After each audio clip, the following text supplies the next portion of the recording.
Oke guys, kali ini kita akan ngebahas menu makanan yang paling enak yang bikin ngiler yang ada di Pulau Nias, khususnya Pulau Hinako, yaitu kepiting.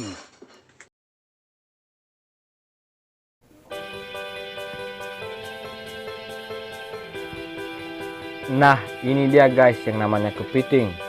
Pada musim kepiting kali ini sungguh sangat banjir, sehingga masyarakat setempat sangat puas untuk mencari dan menjadikan menu makanan. Dikarenakan kepiting ini sudah terbukti dengan enaknya dan bikin ngiler, sehingga kita dibikin nambah terus. Untuk kepiting yang ada di dalam video ini terdapat di Pulau Nias, khususnya ke Pulau Hinako. Menu makanan yang satu ini bila sudah musimnya biasanya dicari di malam hari. Oleh karena itu, masyarakat setempat ataupun masyarakat dari daratan yang ingin mencarinya sudah tentu membawakan peralatan, contohnya senter, karung, dan bekal makanan.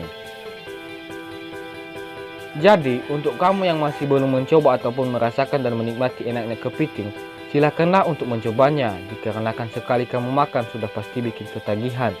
Ketagihan karena enaknya, bukan karena apa-apa. Selain enak dan ketagihan, kepiting ini juga bisa memberikan sebuah sensasi bagi kamu yang sudah menikmatinya.